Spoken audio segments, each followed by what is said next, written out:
decades, the RSS has been analyzed almost entirely through what it says, its ideology, its affiliations, and its influence. Far less attention has been paid to actually how it works. In October 2025, the RSS completed 100 years. Yet, it remains one of the most opaque institutions despite the organization shaping politics and Indian society. Formally, the RSS admits links with only a small number of organizations like the Vishwa Hindu Parishad, the Bharatiya Mazdoor Sangh, or Seva Bharati. Beyond this, it tends to project itself as a loose family of affiliates bound only by shared values. And it's careful to keep its distance with organizations that it does not openly acknowledge. That description has largely gone unquestioned. That's until now. Because now, a 6-year research project called Seeing the Sun challenges it. Led by Dr. Felix Pal, a lecturer at the University of Western Australia, a team of researchers mapped the Sun's network across 40 countries. They cross-checked organizational links using publicly available documents. The Caravan magazine then fact-checked the database and finally published it as an interactive map. What it revealed was a network of over 2,500 organizations tied to the RSS.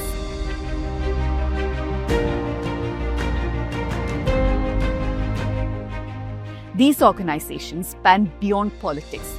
They sit at the intersection of culture, education, health, and charity.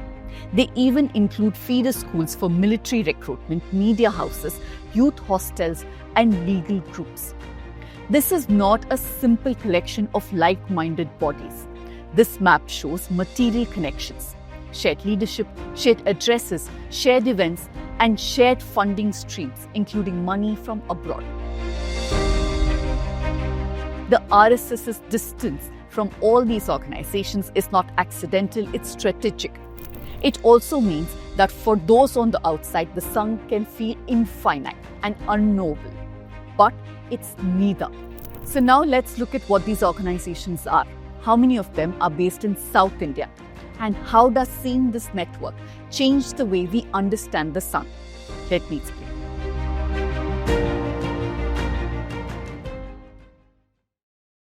Here at the News Minute, we've never shied away from asking questions. And Let Me Explain is a show tailored to not just explain, but also to ask difficult questions. This show can go on only if you support us, because we are a news organization that takes no advertisements, and we're dependent only on you. So scan the QR code and pay any amount of your choice to support us. You can also click the link in the description below.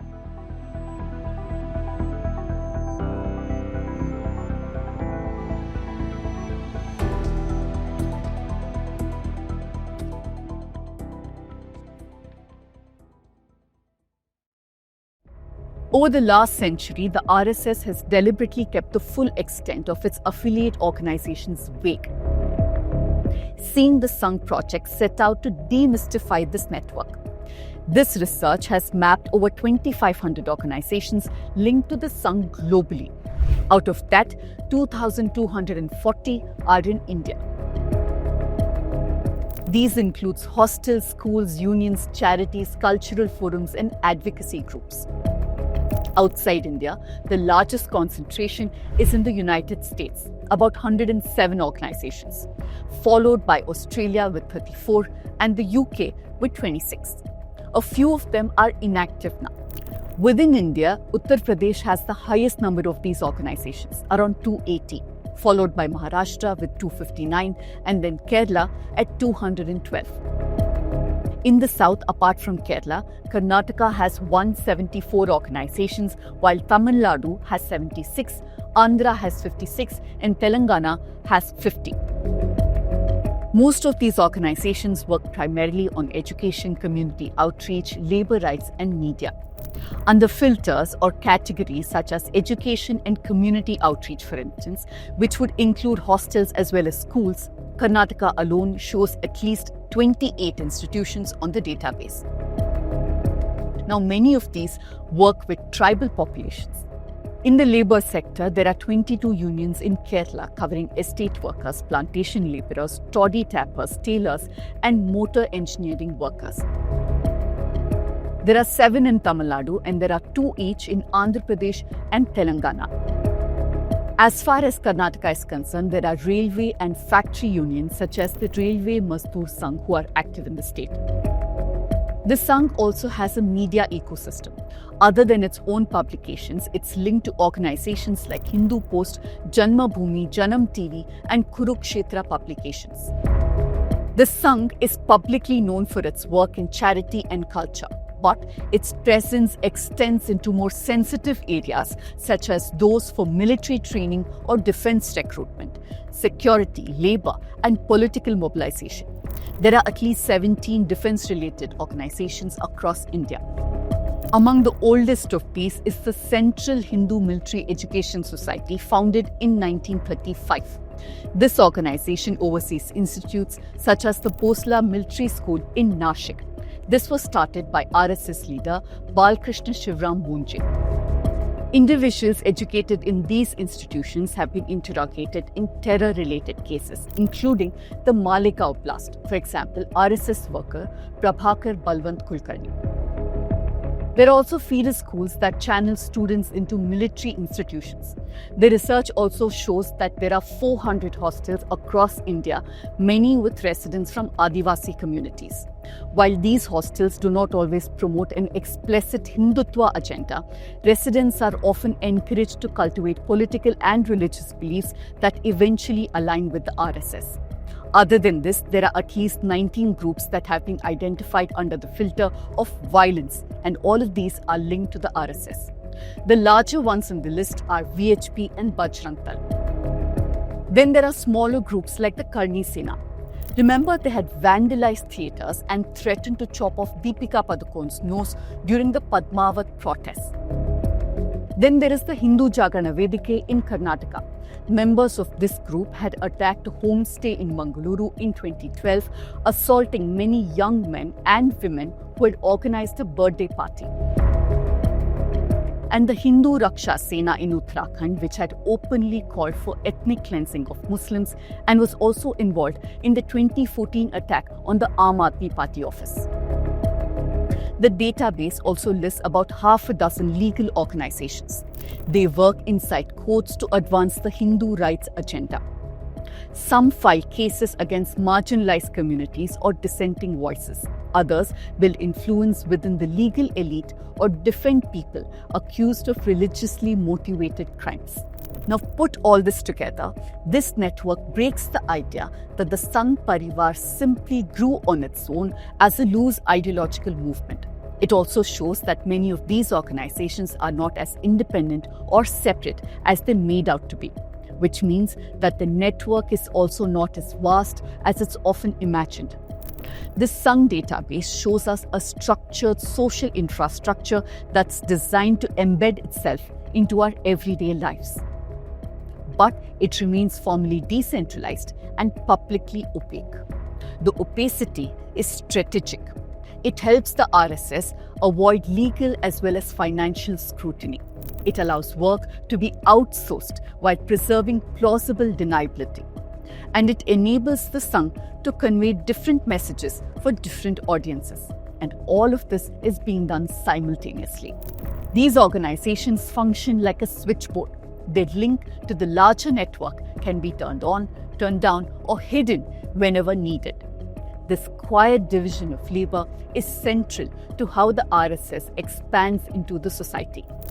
It helps the Sangh reach a wide variety of people, grow new constituencies, and move into new social spaces. But the mystique around the Sangh serves another purpose as well. It inflates its image and makes its power seem larger and more organic than it really is. It creates the impression that today's Hindu right is the natural outcome of a spontaneous bottom-up surge. What's actually being hidden is the fact that all of these organizations are mostly supported by the RSS. Let me take you through a few names. Yuva Zep Pratishthan, Youth Organization, Giridhar Balashramam, or Global Village Foundation. These names do not immediately seem connected to the Sangh, and all the organizations work in social sectors. In many countries, the RSS has been operating through organizations that position themselves as saviors of Hindus. Let's take a look at how they go about doing that. In California, for instance, the Hindu American Foundation recently fought, claiming that prosecuting caste crimes in the US would amount to violation of religious freedom. They lost. The Hindu Council UK is now at the forefront of opposing the UK's proposal to provide a comprehensive and explicit definition for anti-Muslim hatred or Islamophobia. Now let's take a look at why the RSS has been so hard to map so far. It does not operate like a typical political actor and has typically resisted transparency. It does not publish membership lists. It does not release a public organizational chart. It does not offer a clear account of how many of its linked organizations relate to one another. Sometimes it treats linked organizations as fully independent. Sometimes it allows relationships to remain vague. And sometimes it distances itself when controversies arise. This creates a persistent uncertainty about where the Sangh begins and where it ends. Seeing the Sangh approach this confusion with a simple question: what happens if we treat the Sangh as an organizational system rather than an ideology? An organization was included only if there was evidence of a material link.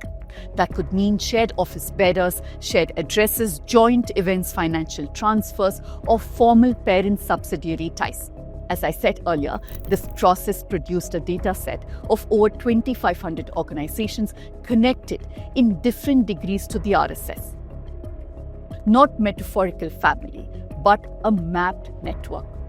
When you look at that network, one pattern stands out. It's not mainly made up of political fronts or overtly ideological groups. Medical camps, disaster relief groups, student unions, publishing houses, diaspora associations. Yet, they are the channels through which people join, legitimacy is built, money moves, and narratives are shaped. By the time political language actually appears, the organizational relationship may already exist.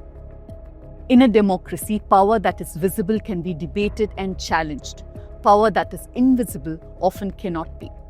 The Sangh's greatest strength has not been its ideology, but its structure. That structure is now visible, and that changes the conversation completely. Before I end, I want to let you know that at the News Minute and News Laundry, we will be bringing you a series that goes into the details of what these data sets represent. This is just a curtain raiser. We have reporters across the country going to many of these organizations, bringing ground reports, anecdotes, and real stories. Stay tuned for that.